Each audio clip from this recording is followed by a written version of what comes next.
With the 2021 season now all wrapped up, let's do a little review of what we learned and everything in between on today's Locked On Boston College. You are Locked On Boston College, your daily podcast on the Boston College Eagles, part of the Locked On Podcast Network, your team every day.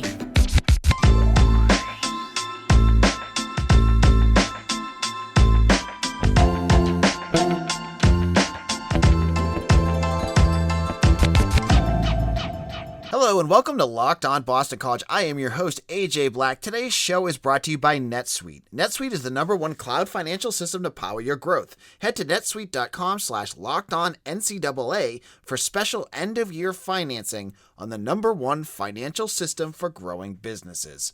On today's show, it's going to be an entire recap of the 21 season. So I'm going to go through each game, give you some of the takeaways that we picked out from the Boston College football season, talk about the season as a whole, and get everything kind of on film or tape, if you want to call it tape for this. In order to do this, I'm not just going to go in and talk about every single game and like what were the big plays and everything. I'll give you just the takeaways. I want to get into what we learned about BC from each of these games. So let's kick it off with the season opener. It was a warm day in Chestnut Hill against Colgate. I was there in the press box. It was a beautiful late summer afternoon against Colgate, and Boston College played.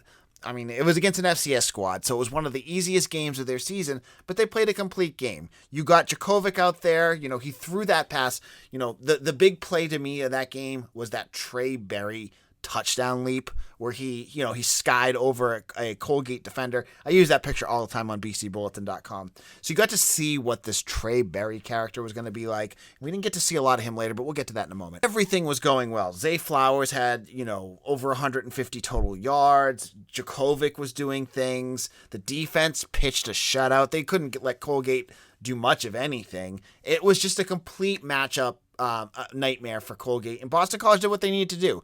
Like, you go out there when you play an FCS squad, you want to beat them and you want to do it soundly. Boston College made very few mistakes in this game, and they won it handily. So, BC starts the season off 1-0. We ended this game feeling excited, this is the right step in the right direction. We're going places. We're doing the right things.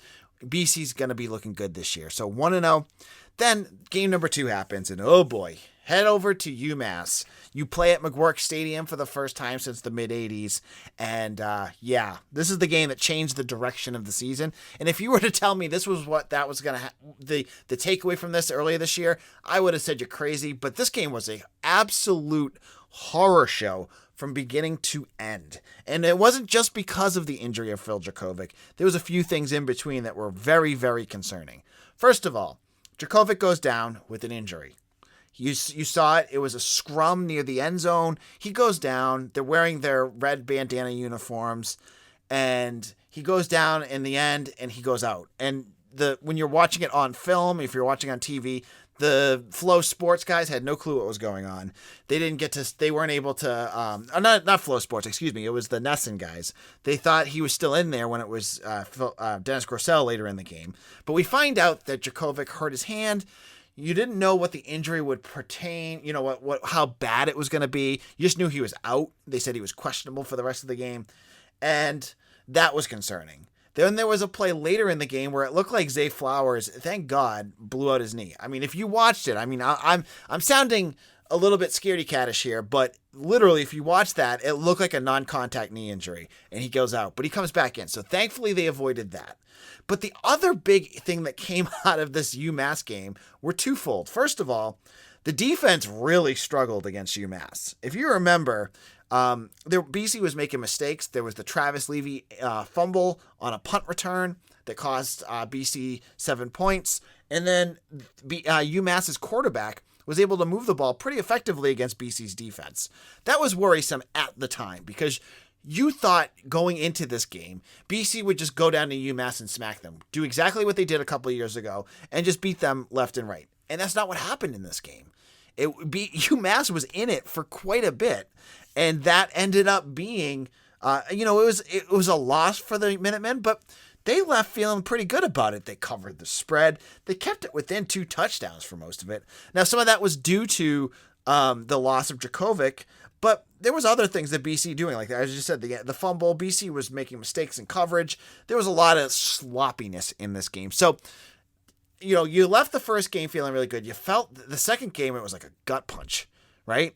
For Boston College fans, where many of you were going, oh man, what's going on with Drakovic? And the news got worse on Monday when Drakovic went on Instagram and showed a picture of his hand wrapped up and he was in the hospital. So he had surgery on his wrist. So all of a sudden, all of the positive vibes going into 21, it all escaped. Except I have to say, and I will own this, because at that time I thought he could do it. I said, guys, don't get too discouraged yet. Dennis Crosell will be able to do it. And we won't find out the answer to that until later on in the show, whether I was right or wrong. But Drakovic is out. He's out for the season. He looked like, they said he was unlikely to return for the remainder of the year. So that meant Dennis Crosell was up heading into week 3 against Temple. And this is the game that I look back and go, I watched this game, but what did we take away from it? Pat Garwo had a great game, and they did nothing passing the ball. And you look for it when you reflect back on this game, you realize why they didn't throw the ball. I said at the time it was because they were vanilla, that they were trying to keep it vanilla, trying to just keep it, ground and pound, because I thought Grosel could throw the ball. We find out later that this is not really what he could do, so they just did what they could do to win this game, which was basically beat up Temple in the trenches. They did that. They win this game easily. There's lots of forgettable moments in this game, but in terms of games you don't even remember happening, this game has to be up there, because it just felt like BC was just rushing to get the hell off the field, and there was not much urgency in terms of there were no style points in this. It was just pound it down their throat, get a few touchdowns, win the game, get out of there. And that's exactly what they did. So they're 3-0, but still at that point you're okay, we're still feeling pretty good. Not as great as we would be if we had Drakovic playing, but 3-0 is 3-0. And so Boston College at this point had everything going. And then it was, we got Missouri looking at us. We have an SEC opponent, a team that plays in the best conference in the country. So what is going to happen? We'll talk about that in just a moment. This is it. The putt to win the tournament. If you sink it, the championship is yours. But on your backswing, your hat falls over your eyes. Is this how you're running your business? Poor visibility because you're still relying on spreadsheets and outdated finance software? To see the full picture, you need to upgrade to NetSuite by Oracle. NetSuite is the #1 cloud financial system to power your growth. With visibility and control of your financials, inventory, HR, planning, budgeting, and more, NetSuite is everything you need to grow all in one place. With NetSuite, you can automate your processes and close your books in no time while staying well ahead of your competition. 93% of surveyed businesses increase their visibility and control after upgrading to NetSuite. Over 28,000 businesses already use NetSuite, and for the new year, NetSuite has a new financing program for those ready to upgrade at netsuite.com/locked. Again, head to netsuite.com/locked for this special one-of-a-kind financing offer on the #1 financial system for growing businesses. Again, that is netsuite.com/locked.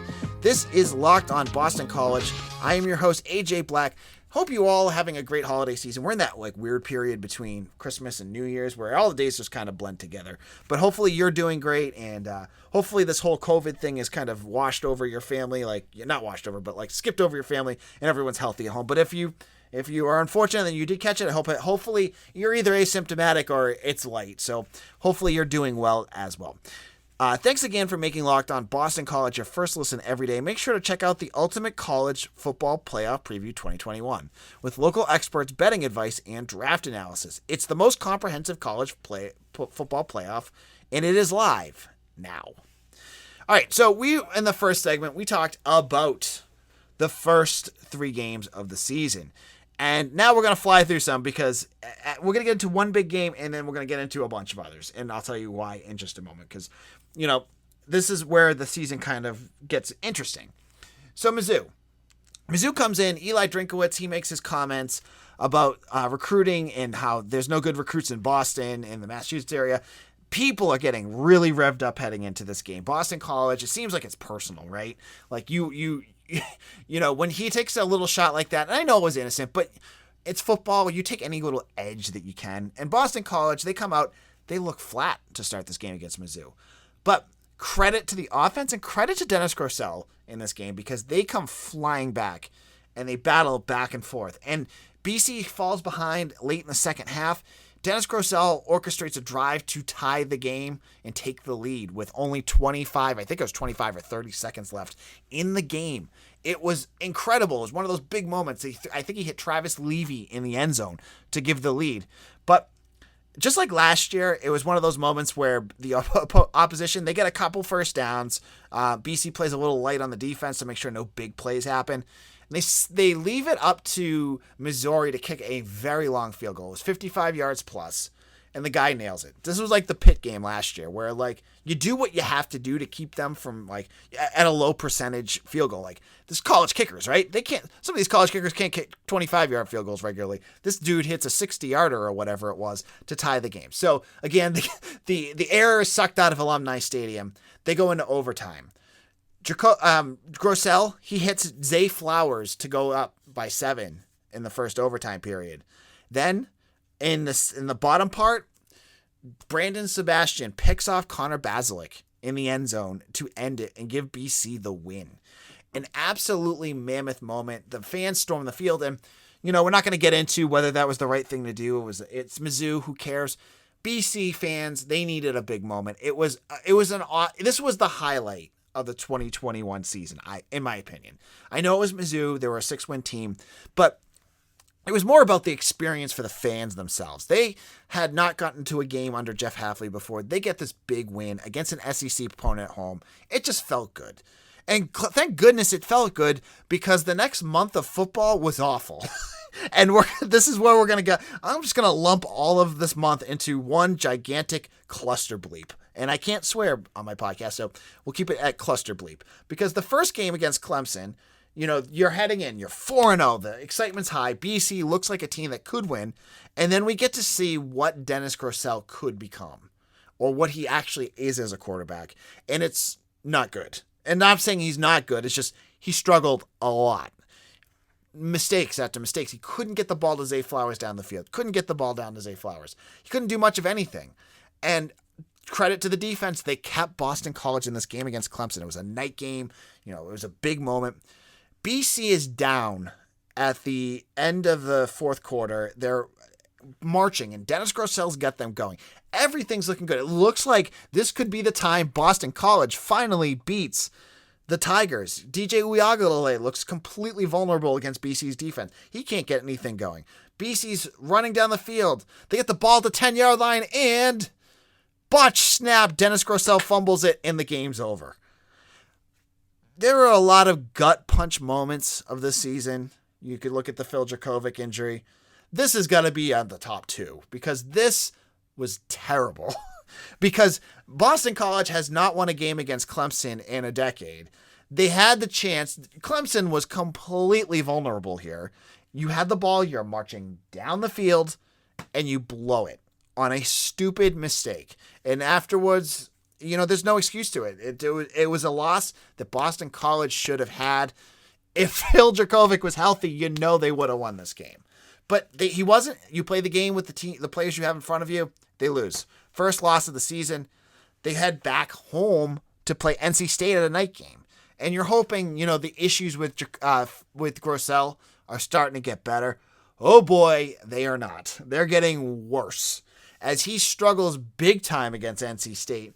The defense, again, for the first half kind of keeps them in it, but BC squanders a few chances, and then the second half was what we'll see a few times this season. The team just completely implodes in the second half, and this is where the issues really started to happen with the Eagles. They have a blocked punt, and then a explosive, right after that, by NC State, and it's over. NC State blows BC out of the water. You're now seeing there's a major issue with Boston College, and it's not the defense, I don't think. I mean, they're not a perfect group, but they're not the big issue here. It's the offense. As BC is now on their way to scoring an average of 10 points a game in the month of October. Whew, bad football all around. So they get blown out by NC State. Then it's off to Louisville. And it's more of the same. Basically, you're seeing Boston College not be able to do much of anything on offense. They're kind of holding their own on defense. Malik Cunningham has a play or two here or there, But then it gets to the second half and the tires fall off again. Because the defense is asked to be on the field so much, because the offense can't do anything, the defense eventually erodes. Malik Cunningham makes a handful of spectacular plays, and Boston College goes down. On top of that, we saw Trey Berry get hurt badly. We see Josh DeBerry get hurt. We see, Josh DeBerry, Brandon Sebastian get hurt. So you see two major players go down for Boston College. The overall feel around the program at this point, they're now down to 4-3, is really grim. You know, fans are asking, are they going to even be bowl eligible? Are they going to make a bowl game? Does it matter? They're playing really poorly. The offense seems to, you got Pat Garwo running the ball really well, but they can't get anything going in the passing game. Zay Flowers is running around like waving his hand in the air, and Grossell can't hit him. He can't hit him. He's just not unable to do it. And so it's the frustration is starting to boil over. Fans are just like, frig this, I'm not watching this anymore. And I get it, because at this point it was really, really bad. And so they ended up the month of October playing against Syracuse, and it was the Sean Tucker and Garrett Schrader show. Again, it was the same issues. Syracuse was a beatable team. Just like Clemson was beatable and Louisville were beatable, Syracuse is right up there with a team they should have beat. And the reason why Boston, again, it's like the same theme over and over again, right? They couldn't keep the offense on the field long enough to sustain any sort of drive. The defense is asked to be out there so long, they start missing tackles. When you miss tackles against Sean Tucker, he just goes nuts. And that's it. BC plays poorly again, they're done. But at this point, you're starting to hear rumbling again. And this is the first of two rumbles that we start to hear about. And this rumble that we first start hearing about before this game was about Emmett Morehead. And Emmett Morehead comes in and he plays. And everyone was so excited to have this big freshman in and blah, blah, blah. He had his first pass for the Eagles was incredible. It was like a 35-yard bomb to Zay Flowers. But man, after that, he looked like a freshman. He looks like a guy that needs a little bit more seasoning and not the answer that Boston College needs. So it's like, ooh, we're back into this 2015 phase where it's like Jeff Smith, Troy Flutie, Emmett Morehead, Dennis Grossell. What do you do? Where do you go from it? Do you just go with Morehead and try to get something out of him? And so at the end of the Syracuse game, it's a lot of sadness again and just like complete, feeling defeated, right? But, they're now heading into Virginia Tech. Virginia Tech always plays Boston College well, and that's how we're going to end our show, is talking about the last 4 games. BetOnline has you covered this holiday season with more props, odds, and lines than ever before as football continues its march through the college bowl season and the pro football playoffs. BetOnline remains your number one spot for all the sports action this season. Head to the website or use our mobile device to sign up today and receive your 50% welcome bonus on your first deposit. Just use promo code LOCKEDON to receive your bonus. From basketball, football, NHL, boxing, and UFC, right to your favorite Vegas casino games. Don't wait to take advantage of all the amazing offers available for the 21 season. BetOnline is the fastest and easiest way to bet on all your favorite sports, so don't wait. Take advantage of all the new amazing offers available on the site. And that's BetOnline, where the game starts. This is Locked On Boston College. AJ Black here. We're recapping the 2021 football season, going game by game and talking about the big takeaways. Now, if you were expecting me to go down stat-wise or big plays and everything that happened, play by play, that would take me hours to do. I'm abbreviating this for a Locked On Boston College podcast. So, it's going to be under 30 minutes.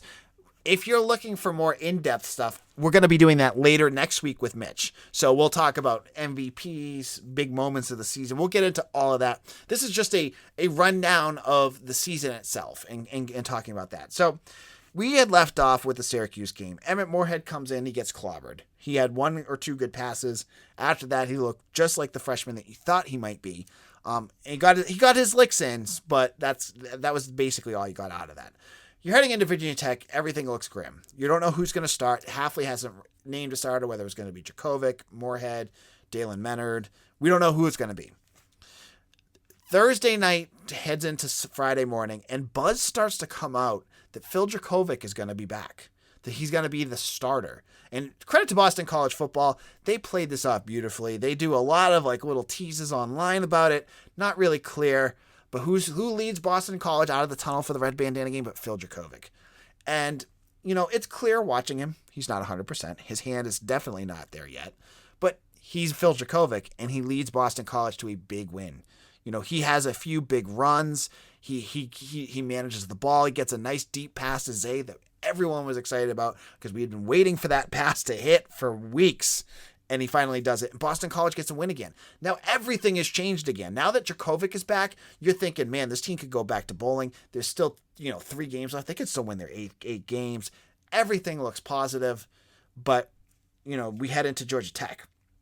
Now, Georgia Tech was interesting because the defense in this game was the major issue. Boston College lets off an opening kickoff return touchdown to Jahmyr Gibbs, who's now on Alabama, but after BC scores. But this game was Drakovic on amphetamine, man. He was rolling in this game. 5 total touchdowns, 3 on the ground, 2 in the air. And Jaden Laras-Woodbay had a huge interception to end this game. So Boston College gets their 6th win. They are now bowl eligible. Everything feels good. You got Drakovic. He's looking fantastic on the field. Like, he's running like you've never seen him before.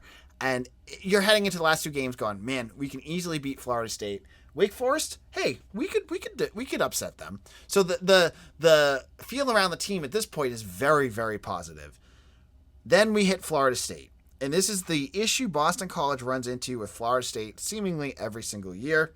You go in, you're feeling pretty confident, but then you realize what kind of athletes Florida State has, and they're able to always seem to skimp together games. No matter how poorly they're playing overall, they get these athletes that do a few things, and then they beat Boston College. And for this game, it was Jordan Travers. That quarterback for Florida State, he had 3 total touchdowns. He was able to run the ball, pass the ball. He just did what he had to do, and Boston College had no answer. But the bigger issue here was you saw that against a better defense, Drakovic wasn't as completely together as we thought he might have been. Like, he looked like he couldn't throw the ball as accurately as he wanted. He threw a bad interception. Like, he just didn't have the feel that you were hoping that Drakovic would have. And so it got a little bit nervous there going, he doesn't look completely like himself. And so Boston College, they're battling near the end of the game. They end up losing it. And it was a tough loss, right? So that makes it 6-5. And then going into Wake Forest, at that point you're going, okay, now the feeling is back to Drakovic is not 100%, still a better option than Grosel or Moorhead. The defense, I don't see them stopping Wake Forest, and that's exactly what happened. Wake Forest just completely pounded BC.